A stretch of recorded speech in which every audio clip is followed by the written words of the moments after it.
Hello students, welcome back. आज हम लोग हमारे financial statement of companies, balance sheet of companies का जो लास्ट 2 क्लासेस में डिस्कशन हुआ था उसको कंटिन्यू करेंगे। लास्ट 2 क्लासेस में हमने कंपनी की जो बैलेंस शीट कंपनीज एक्ट 2013 के अकॉर्डिंग बनती है उसके बारे में डिस्कस किया था।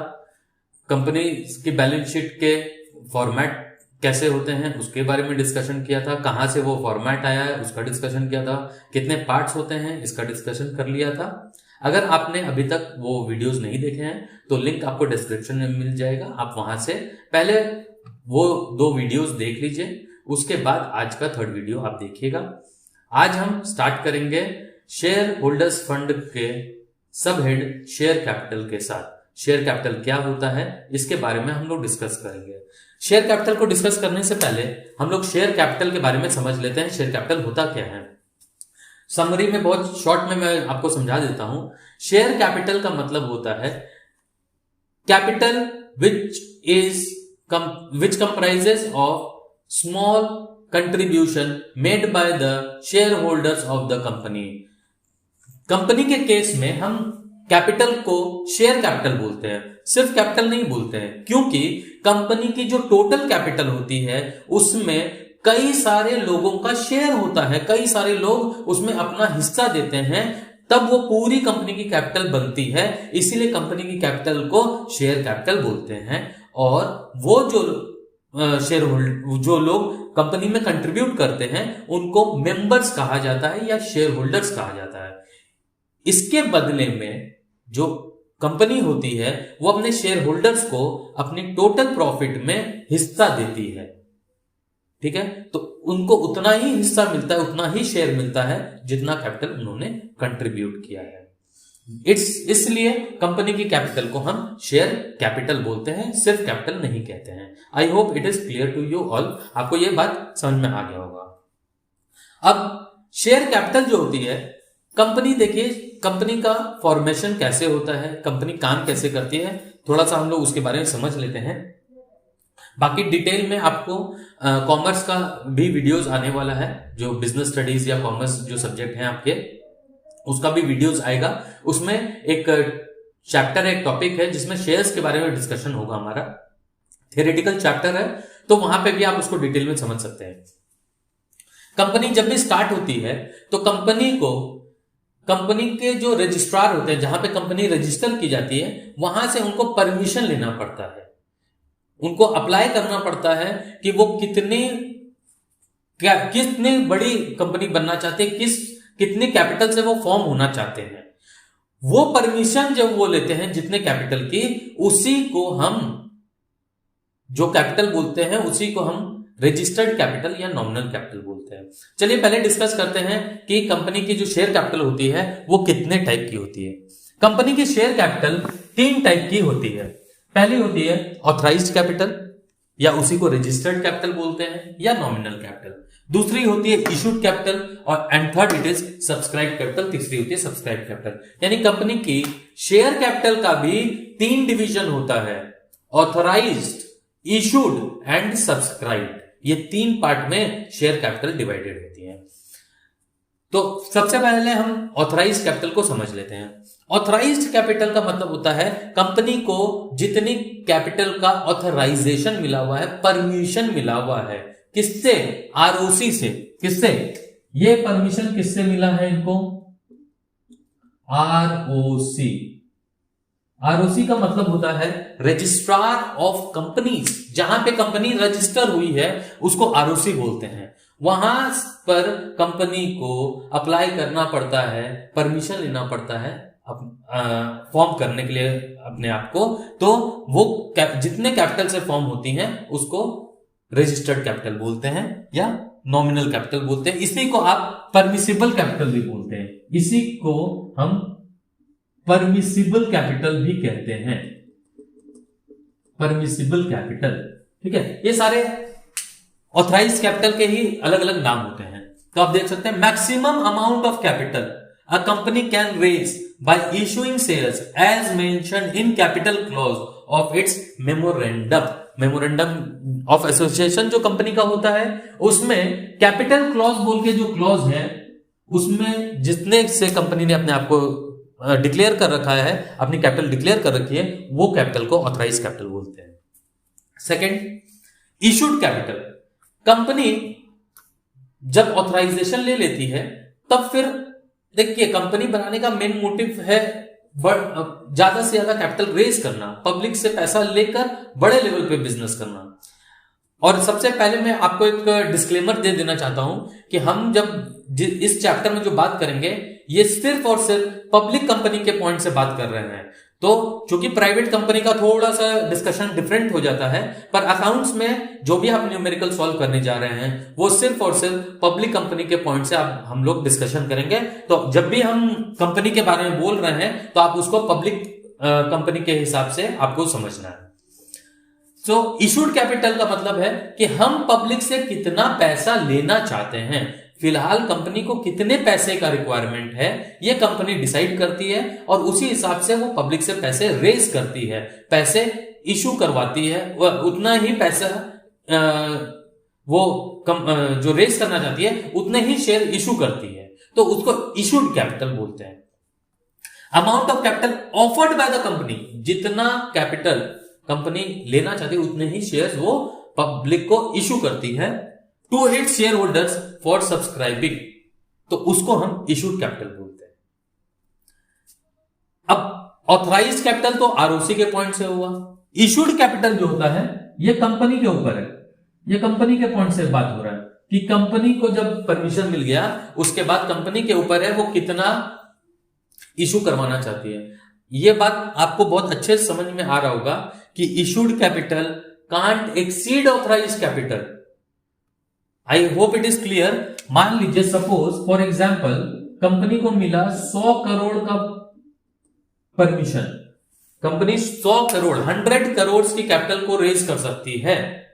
तो जब कंपनी इशू करेगी तो ऑब्वियस सा बात है कि वो 100 करोड़ से ज्यादा का कैपिटल रेज नहीं कर सकती है। ठीक है। सेकेंड पॉइंट, अगर कंपनी चाहे तो 20 करोड़, कंपनी चाहे तो 30 करोड़, चाहे तो 50 करोड़, 90 करोड़, 95 करोड़, 95 करोड़ या 100 करोड़, बस मैक्सिमम 100 करोड़ तक इशू कर सकती है। उसके अंदर कितना भी चाहे वो इशू कर सकती है। इस बात को नोट कर लीजिएगा क्योंकि ये सारे आपके एमसीक्यूज के लिए बहुत इंपॉर्टेंट क्वेश्चन हो जाते हैं। स्टूडेंट्स वहां पे जाके कंफ्यूज कर जाते हैं। अभी मैं इन तीनों को जिस्ट में भी आपको दूंगा, आप उसको कॉपी कर लीजिएगा। फिलहाल आप इसको दिमाग में रख लीजिए कि issued capital can be equal to और less than authorised capital. Issued capital can be less than और equal to authorised capital. Thirdly, तीसरी तरह की जो कैपिटल है वो है सब्सक्राइब्ड कैपिटल। अब ये कैपिटल जो है ये क्या होती है? सब्सक्राइब कैपिटल का मतलब होता है पब्लिक कितना कैपिटल के लिए अप्लाई किया है, पब्लिक ने कितना एप्लीकेशन दिया है कंपनी को, वो होता है सब्सक्राइब्ड कैपिटल। ठीक है, यानी ये किसके पॉइंट से आता है? ये आता है पब्लिक के पॉइंट से। The amount of capital subscribed by the public, यहां पे आप देख सकते हैं कंपनी। ठीक है, तो पब्लिक जो एप्लीकेशन देती है उसको सब्सक्राइब्ड कैपिटल कहते हैं। अब आइए, सब्सक्राइब्ड कैपिटल के भी दो पार्ट होते हैं, subscribed and fully paid up, subscribed but not fully paid up. Very important. देखिए ये वाला जो पार्ट है ये सबसे ज्यादा इंपॉर्टेंट पार्ट है कैपिटल में। अब इसको अच्छे से समझ लेंगे। Subscribed and fully paid up का क्या मतलब होता है? देखिए, सब्सक्राइब्ड का मतलब कि उन्होंने, पब्लिक ने सब्सक्रिप्शन किया, ऑफर जो कंपनी थी उसको एक्सेप्ट किए हैं। और फुली पेड अप का मतलब क्या होता है कि शेयर्स का जो वैल्यू है, शेयर्स का फेस वैल्यू होता है, यानी शेयर्स की जो टोटल वैल्यू होती है, एक शेयर का जो फुल वैल्यू होता है उसको फेस वैल्यू या नॉमिनल वैल्यू बोलते हैं। ठीक है, अगर कंपनी ने शेयर्स का सारा पैसा मंगाया और पब्लिक ने सारा पैसा दे दिया तो उसको हम बोलते हैं subscribe and fully paid up. Nominal value जो होता है एक शेयर का लगभग 10 रुपए होता है, जनरली वो ₹10 होता है। और कंपनी जब भी शेयर पे पैसा मंगाती है वो इंस्टॉलमेंट्स में मंगाती है। I hope it is clear कि कंपनी जब भी शेयर्स पे पैसे मंगाती है वो इंस्टॉलमेंट में मंगाती है। क्या क्या इंस्टॉलमेंट होता है? पहला इंस्टॉलमेंट है एप्लीकेशन का, दूसरा है अलॉटमेंट, फिर है कॉल्स। ये हम जब शेयर्स के चैप्टर पढ़ेंगे वहां पे हमारा और क्लियर हो जाएगा। फिलहाल आप इसको अपने सब्सक्राइब कैपिटल को समझने के लिए आप जिस्ट में या एक जगह आप नोट कर सकते हैं कि कंपनी का जो शेयर्स पे पैसा आता है वो इंस्टॉलमेंट्स में आता है। पहला इंस्टॉलमेंट होता है एप्लीकेशन का, दूसरा होता है अलॉटमेंट का और उसके बाद होता है कॉल्स का। कंपनी चाहे तो वन टाइम भी मंगा सकती है, कंपनी चाहे तो इंस्टॉलमेंट्स में भी मंगा सकती है। ओके, तो यहां पे फुली पेड अप में क्या आएगा? कंपनी ने सारा पैसा मंगाया है कैपिटल का और पब्लिक ने भी सारा पैसा अगर दे दिया तो वो सारे पैसे subscribed and fully paid up capital कहलाते हैं। यहां देख लीजिए, when company has called total, very important, total nominal value of shares and company has received total amount, यही आपका कीवर्ड्स है कि कंपनी ने सारा पैसा मंगाया और कंपनी को सारा पैसा मिल गया, तो वो पैसा subscribe and fully paid up कहलाता है। नेक्स्ट है subscribed but not fully paid up. Subscribed but not fully paid up का मतलब होता है company has not called total nominal value of shares, या तो कंपनी पूरा पैसा नहीं मंगाई, और यहां पे और है, और when company has called total nominal value but not received the total amount। यानी इस केस में दो केस हो सकते हैं, या तो कंपनी ने पूरा पैसा मंगाया ही नहीं तो भी वो subscribe but not fully paid up, या कंपनी ने पूरा पैसा तो मंगाया पर कंपनी को पूरा पैसा नहीं मिला तो भी वो subscribe but not fully paid up के कैटेगरी में ही फॉलो करेगी। आई होप यहां तक आपको क्लियर हो गया होगा कि हमारी कैपिटल में ये authorise capital, issued capital, subscribe capital का क्या मतलब होता है। ये जो भी कैपिटल का ये जो ब्रेकअप है ये हमारी बैलेंस शीट में नहीं आता है, ये नोट्स टू अकाउंट्स में आता है। इसका जो भी बनेगा, इसका जो भी ट्रीटमेंट होगा वो नोट्स टू अकाउंट्स में होगा। तो ये सारा चीज हमारे नोट्स में आता है और आपकी बैलेंस शीट में जो अमाउंट जाता है वो सब्सक्राइब कैपिटल जाता है। याद रखिएगा, ये भी आपका एमसीक्यू का पार्ट पड़ता है। क्वेश्चन ऐसा आ सकता है कि which capital is transferred to balance sheet, authorised, issued, subscribe और नन ऑफ दिस, तो हम बोलेंगे सब्सक्राइब कैपिटल। ऑथराइज्ड और इशूड कैपिटल हमारी बैलेंस शीट में नहीं जाता है, सब्सक्राइब्ड कैपिटल का जो अमाउंट है वो जाता है। I hope this is clear to you. आप अगर चाहें तो इसको जॉट डाउन कर सकते हैं, और अब हम नेक्स्ट रिजर्व एंड सरप्लस का डिस्कशन करेंगे।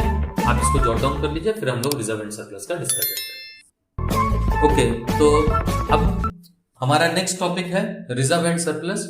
ये शेयर होल्डर्स फंड का सेकंड सबहेड है, रिजर्व एंड सरप्लस। इस सबहेड में दो पार्ट हैं, एक पार्ट है रिजर्व और एक पार्ट है सरप्लस। सबहेड आपका एक ही है, रिजर्व एंड सरप्लस, यानी अमाउंट एक ही जाएगा बैलेंस शीट में, जो कि रिजर्व एंड सरप्लस के नाम से जाएगा। अब रिजर्व्स क्या होता है पहले उसको समझ लेते हैं। रिजर्व्स वो अकाउंट है, वैसे अकाउंट होते हैं जिसमें amount profit and loss account से ट्रांसफर किया जाता है।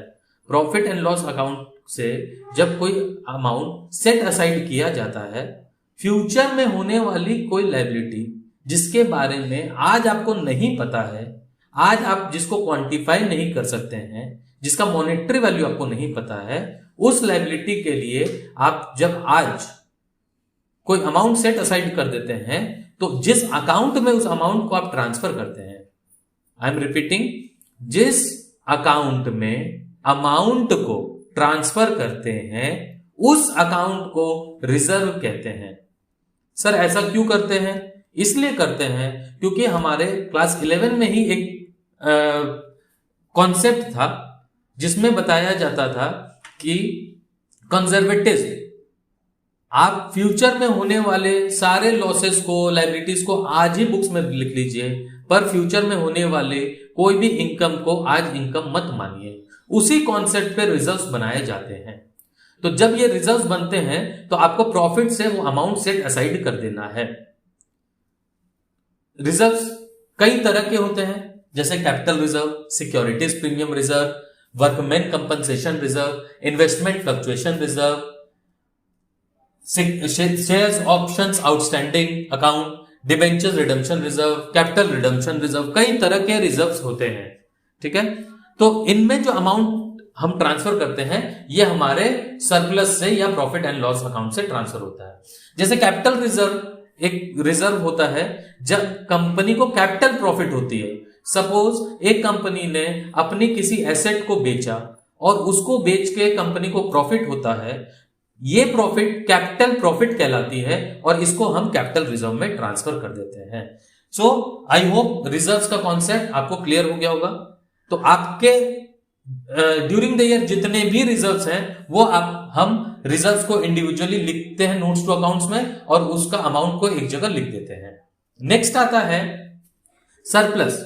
सरप्लस का मतलब था profit, total undistributed profit of the company.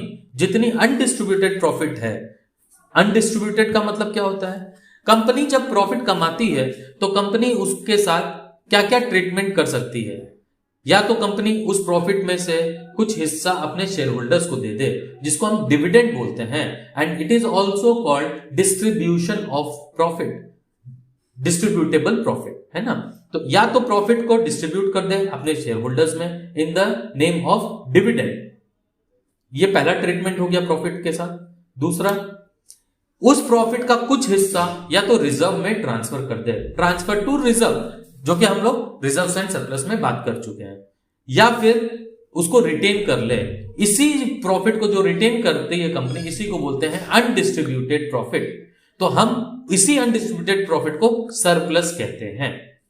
तो सरप्लस क्या हुआ, ओपनिंग बैलेंस, यानी प्रीवियस ईयर में कंपनी का जो सरप्लस का बैलेंस था पहले हम उसको ले लेंगे, उसके बाद उसमें ऐड करेंगे करंट ईयर में कंपनी ने टोटल प्रॉफिट जो कमाया है before transferring to reserve. Company ने जितना भी प्रॉफिट कमाया है उसको ले लेंगे। अगर कंपनी को लॉस हुआ है तो उसको आप सबट्रैक्ट करेंगे, माइनस में ले लेंगे। वही मैंने लिखा है, प्रॉफिट अर्न ये पॉजिटिव है, अगर कंपनी को लॉस हुआ है तो इसको आप निगेटिव लेंगे। फिर इसमें रिजर्व में अगर आपने कोई अमाउंट ट्रांसफर किया है उसको भी सबट्रैक्ट कर देंगे। इसको जब आप कैलकुलेट करेंगे, जो भी बैलेंस आए वेदर पॉजिटिव और नेगेटिव, आप इसको यहां लिख लेंगे और रिजर्व्स के साथ इसको ऐड करके जो भी बैलेंस होगा वो बैलेंस शीट में ट्रांसफर हो जाएगा।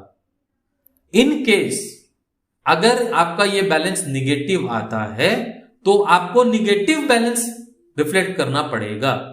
जैसे कि फर्म के केस में होता था, पीएल का अगर डेबिट बैलेंस आ गया तो हम उसको एसेट साइड लिखते थे, पर हमारी कंपनी के बैलेंस शीट में ऐसा नहीं होगा।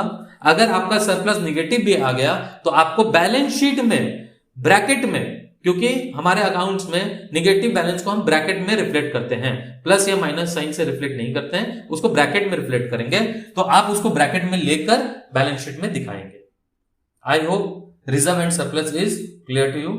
इफ यू वांट, अगर आप चाहते हैं तो आप इसको कॉपी कर सकते हैं।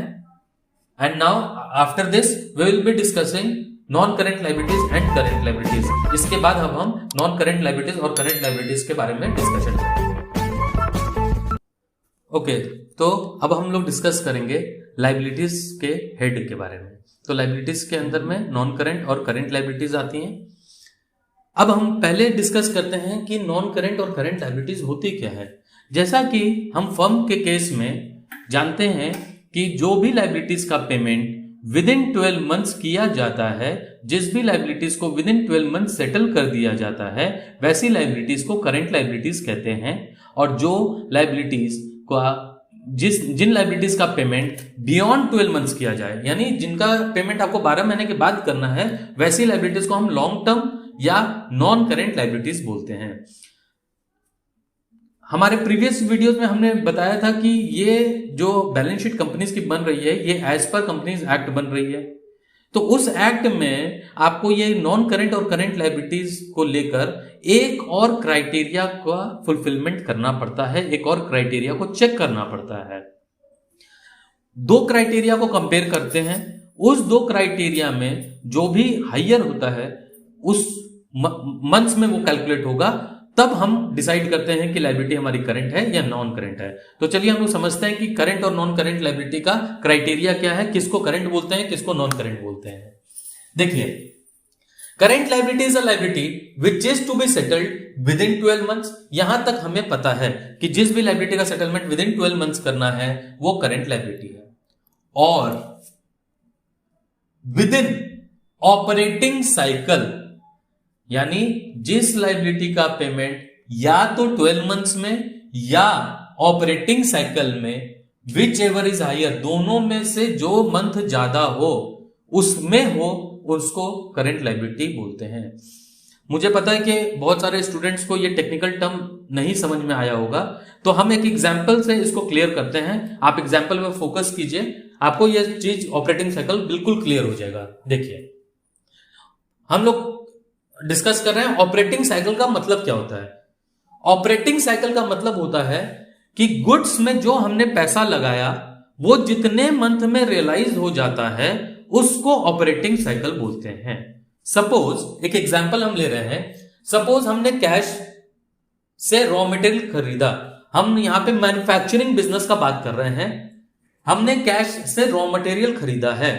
आपको पता है कि जब भी आप कोई सामान खरीदते हैं तो उस सामान को आपके पास आने में कुछ पीरियड लग सकता है।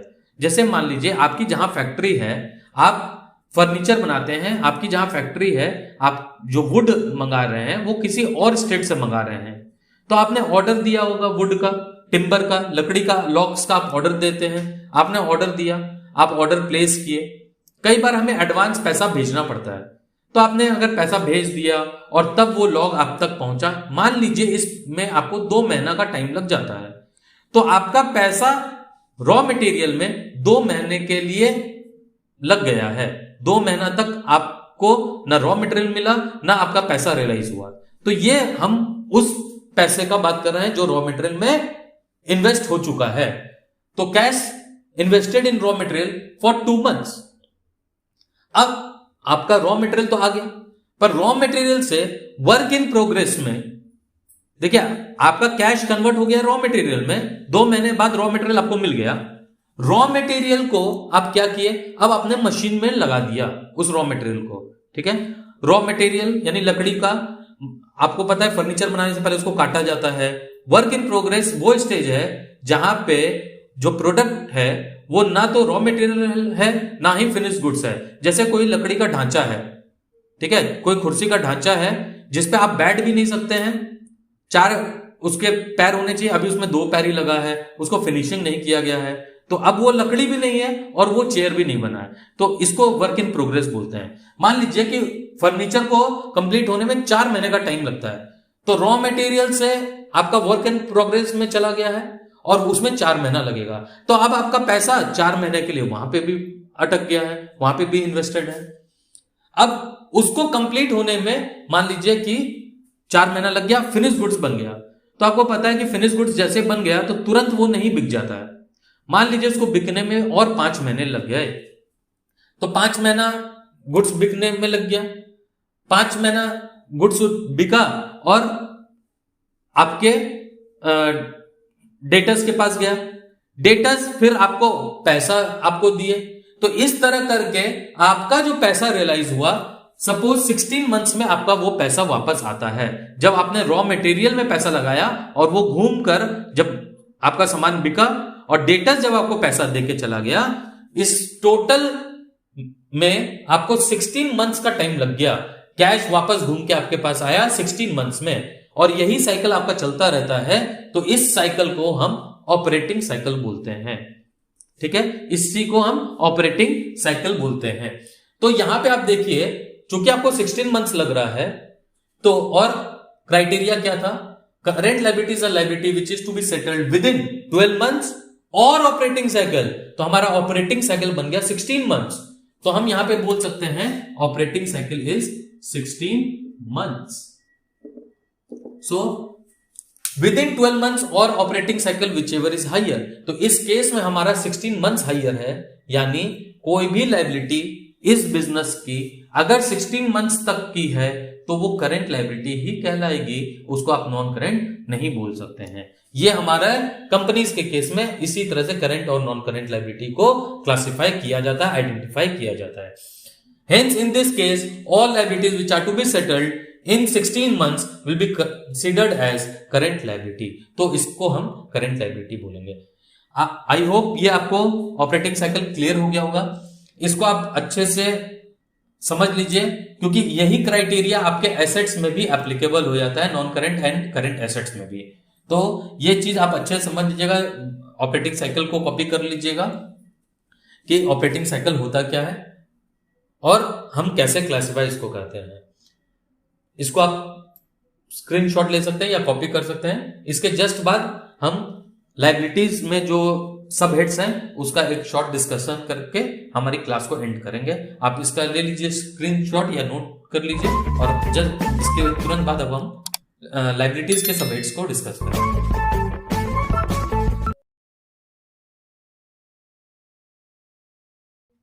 So let us now discuss the liabilities part, non current liabilities और करेंट लाइबिलिटीज का हम लोग डिस्कशन स्टार्ट करेंगे। दोनों हेड्स, शेयर होल्डर्स फंड और संपा का डिस्कशन खत्म हो गया। शेयर होल्डर्स फंड के अंदर में जो share capital, reserve and surplus, इसका डिस्कशन हो गया। Money received against share warrant आपको डिटेल में नहीं है, इसलिए उसके ऊपर कोई डिस्कशन नहीं था। अब हम लाइबिलिटीज का डिस्कशन करेंगे। तो लाइबिलिटीज, नॉन करेंट लाइबिलिटीज और करेंट लाइबिलिटीज है। तो नॉन करेंट लाइबिलिटीज का पहला सब हेड है लॉन्ग टर्म बोरोइंग्स।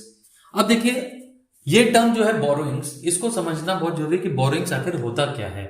बोरोइंग्स का मतलब होता है कि कंपनी ने या तो किसी से पैसा ले रखा है और उसको पैसे वापस करेगी। जैसे बैंक से कंपनी ने लोन ले रखा है और लोन ही वापस करना पड़ेगा। लोन अगर 12 मंथ से ज्यादा पीरियड के लिए लिया गया है, यानी रीपेमेंट जो करना है वो 12 महीने के बाद करना है, तो आपका वो लोन बोरोइंग्स कहलाएगा और लॉन्ग टर्म बोरोइंग्स कहलाएगा। इसी में एक कंपनी के सिचुएशन में एक और बोरोइंग्स होता है जिसे हम डिबेंचर्स कहते हैं, जो अभी आपके सेमेस्टर 1 में आपके सिलेबस का पार्ट नहीं है, लेकिन वो बैलेंस शीट में है, इसीलिए वो बैलेंस शीट में उसका क्वेश्चन आपसे पूछा जा सकता है और पूछा जाएगा। It is a important part. तो इसको कंफ्यूज मत कीजिएगा कि डिबेंचर्स हमारे सेकंड सेमेस्टर में, इसलिए यहां पे नहीं पढ़ना, आउट ऑफ सिलेबस हो गया, ऐसा नहीं है। बैलेंस शीट में वो आपका सिलेबस का पार्ट रहेगा। तो डिबेंचर्स क्या होता है, अभी के लिए आप ऐसा समझ लीजिए कि जैसे आपने शेयर्स पढ़ा है, तो शेयर्स जब कंपनी इशू करती है तो कंपनी को उसके बदले, शेयर्स के बदले पैसे मिलते हैं, तो वो पैसे जो होते हैं वो कंपनी का कैपिटल होता है। लेकिन अगर कंपनी डिबेंचर इशू करती है और उसके बदले कंपनी को जो पैसा मिलता है वो कंपनी का लायबिलिटी होता है। तो डिबेंचर्स आर ऑल्सो सिक्योरिटीज, ये भी एक तरह की सिक्योरिटीज होती हैं जो इशू किया जाता है पब्लिक को, और उनसे जो पैसे लेते हैं उनको हम एज अ लायबिलिटी ट्रीट करते हैं, कैपिटल ट्रीट नहीं करते हैं। तो अभी के लिए आप समझ लीजिए डिबेंचर्स हो या लोन हो, दोनों ही आपका, दोनों के केस में पेमेंट ही किया जाता है। ठीक है, तो वो भी आपका लॉन्ग टर्म बोरिंग्स में आता है। और भी कई सारे ऐसे बोरिंग्स होते हैं, जैसे बॉन्ड्स जो बैंक्स इशू, गवर्नमेंट इशू करती है, बॉन्ड्स देती है, और कंपनीज डिबेंचर्स इशू करती हैं। पब्लिक डिपॉजिट, बहुत सारी ऐसी कंपनीज होती हैं जो पब्लिक से पैसे रखती हैं, ये अनसिक्योर्ड होते हैं, इनके बदले में ना सिक्योरिटी कुछ देती है कंपनी, ना कुछ ऐसा कुछ नहीं होता है। तो ये जो होते हैं ये भी आपके बोरिंग्स होते हैं, कंपनी कुछ टाइम के बाद उनके पैसे लौटा देती है। तो ये भी अगर 12 मंथ्स और ऑपरेटिंग साइकिल, इस दोनों के बियॉन्ड अगर जाता है, ठीक है, या तो ऑपरेटिंग साइकिल के बाद देना हो या 12 मंथ्स के बाद देना हो, तो विच एवर इज हायर, जिसका डिस्कशन हो गया, तो वो वैसे डिपॉजिट्स, वैसे public deposits long term borrowings की कैटेगरी में फॉल करते हैं। नेक्स्ट आता है पोरोड। पोरोड का फुल फॉर्म होता है premium on redemption of debentures. ये भी आपके रिडम्पशन ऑफ डिबेंचर्स वाले चैप्टर में आएगा। आप ऐसा समझ लीजिए शॉर्ट में, पोरोड का मतलब क्या होता है, जैसे कंपनी ने डिबेंचर पब्लिक को दिए हैं, तो कंपनी को पैसे मिले होंगे, मान लीजिए कि कंपनी ने जो डिवेंचर दिया उसके बदले कंपनी को 1 लाख रुपया मिला है, और कंपनी ने पैसे लेने के टाइम ये अग्रीमेंट कर लिया कि 5 साल के बाद वो पैसे लौटाएगी। लेकिन जब पैसे लौटाएगी तो वो 1 लाख नहीं, 1,10,000 रुपए लौटाएगी। मतलब पैसा बोरो कर रही है कंपनी कम और वापस कर रही है ज्यादा, यानी प्रीमियम पे वापस कर रही है। तो जब डिबेंचर्स का रीपेमेंट करते हैं तो उसको रिडम्पशन बोलते हैं। ठीक है, जब भी सिक्योरिटीज का रीपेमेंट किया जाता है तो उसको रिडम्पशन बोलते हैं। जब लोन का रीपेमेंट करते हैं तो उसको रीपेमेंट कहा जाता है। इसका क्या रीजन होता है, ये हम जब डिवेंचर्स वाले चैप्टर को डिस्कस करेंगे वहां पे हम ये रिडम्पशन और रीपेमेंट का डिफरेंस आपको बता देंगे। अभी के लिए आप ये समझ लीजिए, ये पोरोड का मतलब होता है कि डिवेंचर्स जो लायबिलिटी थी, अगर उसका पेमेंट कंपनी अग्रीमेंट कर लेती है कि उसका payment more than value borrowed करेगी, तो वो जो एक्सेस पैसा होता है उसी को पोरोड बोलते हैं, यानी premium on redemption. Redemption means repayment. ठीक है, इसको आप यहां पे रीपेमेंट समझ लीजिएगा। ठीक है, रीपेमेंट ही होता है इसका। ये चूंकि सिक्योरिटीज का रीपेमेंट हो रहा है इसलिए इसको रिडम्पशन बोला जाता है। टर्म लोन्स, कोई भी कंपनी ने अगर बैंक से या किसी भी तरह का लोन ले रखा है जो कि 12 महीने या ऑपरेटिंग साइकिल के बियॉन्ड पेमेंट करना है, तो वो भी आपके लॉन्ग टर्म बोरोइंग्स हो गए। Other loans and advances, any other loans which company has borrowed which is to be paid beyond 12 months और operating cycle, then they are classified under long term borrowings. I hope this is clear to everyone. Next है deferred tax liability. देखिए ये आपके syllabus का part नहीं है, syllabus का part नहीं है मतलब इसको डिटेल में आपसे नहीं पूछा जाएगा। ज्यादा से ज्यादा आपसे क्वेश्चन पूछ लिया जाएगा कि डेफर्ड टैक्स लायबिलिटी किस हेड में आता है, बैलेंस शीट के किस पार्ट में आता है, डेफर्ड टैक्स लायबिलिटीज का क्या बैलेंस होता है। तो इनका क्रेडिट बैलेंस होता है, ये नॉन करेंट लायबिलिटीज में आती हैं। तो बस इतना सा आप इसका याद रख सकते हैं, इससे ज्यादा डिटेल में आपसे नहीं पूछा जाएगा। नेक्स्ट है other long term liabilities. Long term borrowings और डेफर्ड टैक्स लायबिलिटीज के अलावा जो भी लायबिलिटीज होंगी जिनका पेमेंट 12 मंथ्स और operating cycle whichever is higher इसके बाद करना हो, वैसी liabilities other long term liabilities कहलाएगी। जैसे मान लीजिए आपका कोई क्रेडिटर है जिसने आपको, generally creditors are current liabilities, वो विद इन 12 मंथ्स या within operating cycle payment करते हैं। लेकिन अगर आपके किसी क्रेडिटर से आपका ऐसा एग्रीमेंट हो गया कि वो लॉन्ग टर्म में पेमेंट करेगा, तो वैसे क्रेडिटर्स को हम यहां क्लासिफाई करेंगे ना। वैसे किसी क्रेडिटर से आपका एग्रीमेंट हो गया है कि आप उनको पेमेंट बियॉन्ड 12 मंथ्स और ऑपरेटिंग साइकिल के बाद करेंगे, तो वैसे क्रेडिटर्स हमारे लिए other current liabilities, other long term liabilities में क्लासिफाई होंगे। ओके, तो मैं इसको एक बार फिर से रिपीट कर देता हूं कि अगर किसी क्रेडिटर का पेमेंट हम 12 मंथ्स या ऑपरेटिंग साइकिल के बाद करेंगे, तो वैसे क्रेडिटर्स हमारे अदर लॉन्ग टर्म लायबिलिटीज में क्लासिफाई होंगे, क्योंकि हमने पैसे नहीं लिए थे बल्कि हमने उनसे सामान लिया था। तो वैसे क्रेडिटर्स जो होंगे वो अदर लॉन्ग टर्म लायबिलिटीज में आएंगे। I hope till here it is clear. Sorry, वहां पे थोड़ा ग्लिच हो गया था, तो आप मैंने उसको फिर रेक्टिफाई कर दिया, आप उसको क्लियर कर लीजिएगा। Is it clear? नेक्स्ट है लॉन्ग टर्म प्रोविजंस। हमारा 11 में भी इसको कवर किया गया था। प्रोविजंस क्या होते हैं, रिजर्व्स क्या होते हैं, मैंने प्रीवियसली भी इसको डिस्कस किया है। प्रोविजंस मतलब वैसे अमाउंट जो सेट असाइड किए जाते हैं ताकि आपके फ्यूचर में होने वाली कोई लायबिलिटी को आप उससे मीट कर सके, आप उसका पेमेंट कर सके। लेकिन यहां पे भी आपका अमाउंट आपको एक्चुअली डिटरमाइन नहीं रहता है, हम एस्टिमेशन खाली करते हैं। तो वो जो अकाउंट खोलते हैं जिसमें एस्टिमेटेड अमाउंट किसी लायबिलिटी के लिए सेट असाइड करते हैं, तो उनको हम प्रोविजन बोलते हैं। Provisions are also liabilities. देखिए यहाँ पे एक चीज ध्यान देने का है कि यहाँ पे प्रोविजन हमारा लायबिलिटी है, और रिजर्व्स का जब हम डिस्कशन किए थे तो वो शेयर होल्डर्स फंड में गया था, वो कैपिटल के अंदर में आया था, वो इक्विटी के अंदर में आया था। ठीक है, वो शेयर होल्डर्स फंड में आया था, और प्रोविजंस लायबिलिटीज के हेड में आ रही है।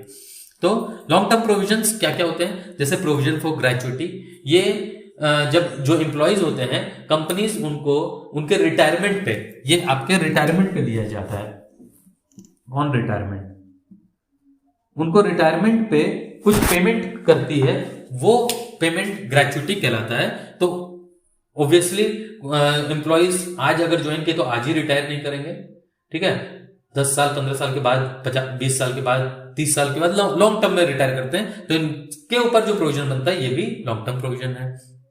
एम्प्लॉय के फायदे के लिए, बेनिफिट के लिए लॉन्ग टर्म कोई प्रोविजन बनाए हैं। स्टाफ वेलफेयर फंड, ये सब जितने इस टाइप के प्रोविजन होते हैं ये लॉन्ग टर्म प्रोविजन होते हैं। I hope non current liabilities is clear to you all. Now let us discuss about the current liabilities. Current liabilities में बहुत सारी सिमिलैरिटीज हैं हमारे long term non current liabilities से। देखिए, पहली इसका जो हेड है वो है शॉर्ट टर्म बोरोइंग्स। जिस तरह से यहां पे बोरोइंग्स थी लॉन्ग टर्म, यहां पे है शॉर्ट टर्म। मतलब जिस भी बोरोइंग्स का पेमेंट आपको विद इन 12 मंथ्स या विद इन ऑपरेटिंग साइकिल करना है वो आपकी शॉर्ट टर्म बोरोइंग्स होती हैं। जैसे आप समझ सकते हैं, लोन, कोई लोन आप लिए हैं बैंक से, वो विद इन 12 मंथ्स या within operating cycle short term loan है, वो सब आपका शॉर्ट टर्म बोरोइंग्स में आ जाता है, ठीक है। Overdraft, bank overdraft, cash credit, ये सब हमारे शॉर्ट टर्म बोरोइंग्स हो गए, ठीक है। नेक्स्ट सब हेड है ट्रेड पेबल्स। ट्रेड पेबल्स का मतलब होता है creditors and bills payable. And I hope आप लोगों को क्रेडिटर्स और बिल्स पेबल के बारे में पता है। बिल्स पेबल और क्रेडिटर्स जो होते हैं इनको ही हम ट्रेड पेबल्स कंपनी के केस में बोलते हैं। तो हेड हमारा ट्रेड पेबल है, अगर आपका क्रेडिटर्स और बिल्स पेबल आता है तो वो इन्हीं के अंदर में आएगा। नेक्स्ट थर्ड सब हेड है अदर करेंट लाइबिलिटीज। इन दोनों के अलावा यानी शॉर्ट टर्म बोरोइंग्स और ट्रेड पेबल्स के अलावा अगर कोई आती है, कोई करंट लाइबिलिटीज आती है तो उसको हम अदर करंट लाइबिलिटीज में क्लासिफाई करेंगे। Other than A and B, A and B यानी short term borrowings and trade payables के अलावा जो भी लाइबिलिटीज आएंगी, जो भी करंट लाइबिलिटीज आएंगी वो हमारे थर्ड सब हेड अदर करंट लाइबिलिटीज में क्लासिफाई हो जाएंगे। स्टूडेंट्स, ये वाला टॉपिक बहुत इंपॉर्टेंट है, इसलिए इसको ध्यान से देखना और इसको मैंने एक्सप्लेन किया है, आप इसको अच्छे से समझिएगा। इसके ऊपर क्वेश्चंस अराइज होते हैं और बहुत बार स्टूडेंट्स मिस्टेक कर जाते हैं। आई होप आप इसको नहीं कीजिएगा, फुल फोकस होकर कंसंट्रेट होकर समझिएगा इसको। मैंने एग्जाम्पल्स लेकर आपको यहाँ पे क्लियर किया है, आप फोकस करें। नेक्स्ट है अदर करेंट लाइबिलिटीज में। अदर करेंट लाइबिलिटीज होती कैसे कैसे हैं वो देखिए। पहला है current मैच्योरिटीज of long term dates. Current मैच्योरिटीज of long term dates, इसका क्या मतलब होता है? चलिए पहले हम लोग एक एग्जांपल लेके इसको समझते हैं। सपोज 1 अप्रैल 2016 को कंपनी ने लोन लिया है 10 लाख का। एक कंपनी ने 10 लाख का लोन लिया है, ठीक है।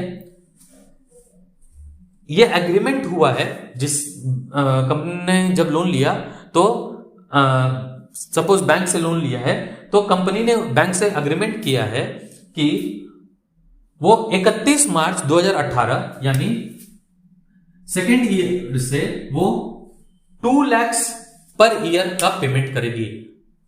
यानी पहला पेमेंट वो 31 मार्च 2018 को करेगी 2 लाख का, फिर 31 मार्च 2019 को 2 लाख का, 31 मार्च 2020 को 2 लाख का, और ऐसे ऐसे करके वो 2-2 लाख का पेमेंट करती जाएगी।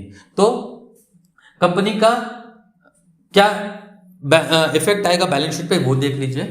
तो पहली बैलेंस शीट कंपनी बनाएगी 31 मार्च 2017 को।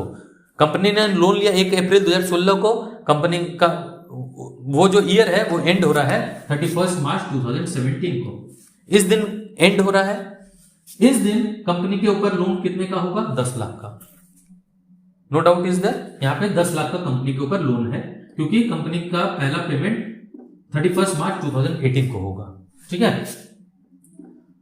अब जिस दिन कंपनी का बैलेंस शीट बनता है, जिस दिन कंपनी अपने फाइनल अकाउंट्स बनाती है, फाइनेंशियल स्टेटमेंट्स तैयार करती है, उस डेट को रिपोर्टिंग डेट कहते हैं। I repeat, the date on which the books are finalised, the book company prepares the financial statements, that date is called the reporting date. उस डेट को रिपोर्टिंग डेट बोलते हैं। उस दिन कंपनी अपने final accounts, balance sheet, profit and loss statement of profit and loss, cash flow statement, ये सब बनाती है। उस डेट को हम रिपोर्टिंग डेट बोलते हैं। ये जो हमारा करंट नॉन करंट का बात है, ये हर साल कंपनी एनालाइज करती है कि हमारी लायबिलिटी करंट है या नॉन करंट है। Is it clear? हर रिपोर्टिंग डेट पे कंपनी को एनालाइज करना पड़ता है, एसेस करना पड़ता है कि आज जो हमारे बुक्स में लायबिलिटी है, ये इसको हमको नॉन करंट की तरह क्लासिफाई करना है या करंट की तरह क्लासिफाई करना है। अब देखिए 31 मार्च 2017 को जब हम यहां इस डेट पे आते हैं तो हम देखते हैं कि हमारे ऊपर लोन 10 लाख का है, जिसमें से 2 लाख का पेमेंट आपको इस ईयर में कर देना है। 31 मार्च 2018 को 2 लाख का पेमेंट होगा, इस डेट को 2 लाख का पेमेंट हो जाएगा। इसका मतलब जिस दिन कंपनी अपनी बैलेंस शीट बना रही है उस डेट के 12 महीने के अंदर, आप देख लीजिए ये 12 मंथ्स होता है, 12 मंथ्स के अंदर कंपनी को 2 लाख का पेमेंट करना है और बाकी का जो 8 लाख है उसका पेमेंट आगे के सालों में होगा। इसका मतलब अब ये 10 लाख पूरा का पूरा लॉन्ग टर्म बोरोइंग्स नहीं रह गया।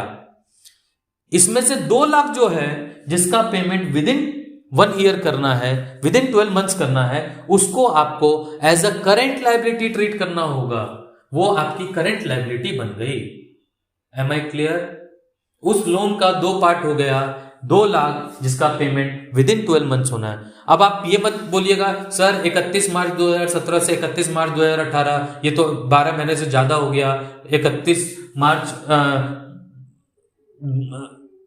हमारा एग्जैक्ट नहीं आ रहा। आप अगर कैलकुलेट करेंगे तो वो एग्जैक्ट आएगा, ठीक है? आप कैलकुलेट करके देख लीजिएगा इसको, ये 12 मंथ्स ही हुआ है, 12 महीना, ठीक है? तो यहां पे ये 8 lakh non current liabilities long term borrowings रहेगा। यहां पे हमने देखा था loans non current liabilities long term borrowings, लेकिन ये जो 2 लाख है ये आपका शॉर्ट टर्म बोरिंग्स नहीं हुआ, क्योंकि आपने जब बोरोइंग किया 10 लाख का तो वो लॉन्ग टर्म था। ये 2 लाख तो मैच्योर हुआ है और इसीलिए इस 2 लाख को हम बोलेंगे अदर करेंट लायबिलिटीज। रीजन है ये current maturities of long term dates है। ये पहले लॉन्ग टर्म डेट था पर ये अब मैच्योर कर गया है।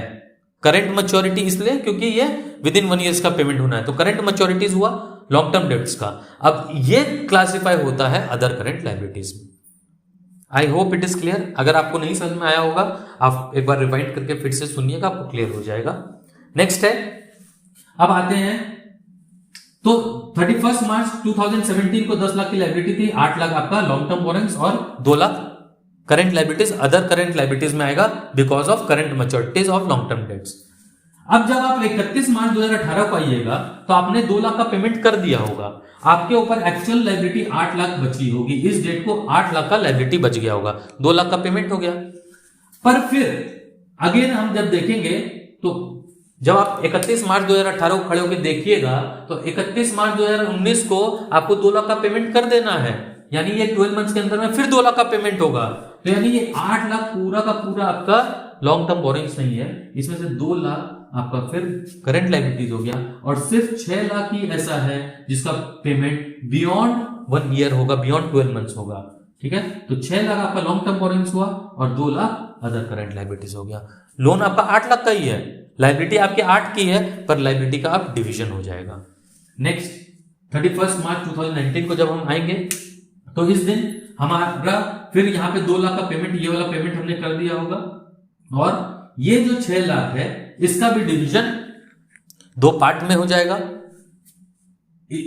यहां 31 मार्च 2020 को 2 लाख का पेमेंट करना है, तो ये हमारी करंट लायबिलिटीज हो गई जो कि अदर करंट लायबिलिटीज हेड सब हेड में आ जाएगा और 4 लाख का फिर से आपका लॉन्ग टर्म बोरिंग्स रह गया। इसी तरह से जब आप 31 मार्च 2020 को आएंगे तो 31 मार्च 2021 को आपको 2 लाख का पेमेंट करना रहेगा, वो आपका अदर करंट लायबिलिटीज हो गया और बैलेंस आपका लॉन्ग टर्म बोरिंग्स में रह गया। I hope this current maturities of long term debts is clear to everyone. इसमें कोई डाउट नहीं रहा होगा। इसको अच्छे से आप पढ़िएगा, इसको अच्छे से समझिएगा, इस पे अच्छे से प्रैक्टिस कीजिएगा। It is very important. Students को कई बार कंफ्यूज किया जाता है, ठीक है? तो आप कंफ्यूज मत होइएगा, स्कोर कीजिएगा इस पे। नेक्स्ट है interest accrued but not due. Now the next topic is interest accrued but not due. अब इसका क्या मतलब होता है, चलिए ये हम समझ लेते हैं interest accrued but not due का क्या मतलब है। अक्रू का मतलब होता है तैयार हो जाना। जब कोई चीज तैयार हो जाती है, जब कोई एक्सपेंस, कोई लाइबिलिटी तैयार, एक्सपेंस तैयार हो गया और उसको आप पेमेंट नहीं करते हैं तो वो अक्रू कहलाता है। ठीक है, वो एक्सपेंस अक्रूड कहलाता है। जैसे आप आपने स्टाफ की सैलरी अगर मंथ एंड में नहीं की पेमेंट, तो वो अगले मंथ के लिए वो एक्सपेंस अक्रू हो जाता है। ठीक है, अब आप जब उसका पेमेंट करेंगे, ठीक, तो वो एक्सपेंस पेड कहलाएगा। अब यहां पे बोल रहे हैं interest accrued but not due, इसका क्या मतलब होता है? अक्रूड तो हम समझ गए, जो रेडी हो गया, बट नॉट ड्यू का मतलब क्या है? जैसे एक एग्जांपल लेते हैं बैंक्स का। बैंक्स जनरली इंटरेस्ट का पेमेंट हाफ ईयरली करती है जनरली। तो हम उसी हिसाब से एक एग्जांपल ले रहे हैं कि कंपनी, मान लीजिए इंटरेस्ट, कंपनी भी इंटरेस्ट का पेमेंट कर रही है। सर कंपनी क्या चीज पे इंटरेस्ट का पेमेंट करती है? जैसे डिवेंचर्स, जैसे लोन, कंपनी अगर लोन ले रखी है तो कंपनी इंटरेस्ट देगी, डिवेंचर्स ले रखी है लाइबिलिटी, उस पर इंटरेस्ट देगी। तो कंपनी का पॉलिसी है कि वो दिसंबर और जून में ही इंटरेस्ट का पेमेंट करती है। ठीक है, अब देखिए कंपनी ने दिसंबर में तो इंटरेस्ट का पेमेंट कर दिया होगा। जब आप 31 मार्च को बुक्स क्लोज कीजिएगा, यानी आपके रिपोर्टिंग डेट वाले दिन, उस दिन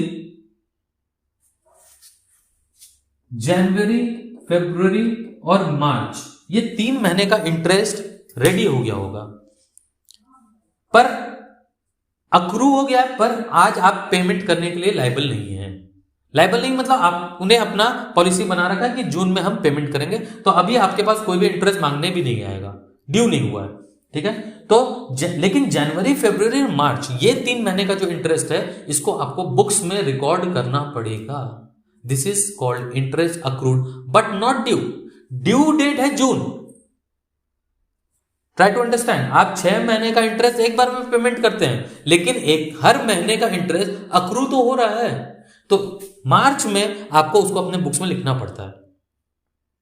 तो ये भी आपकी 3 महीने का इंटरेस्ट आपका लायबिलिटी बनता है, other current liabilities. This is interest accrued but not due.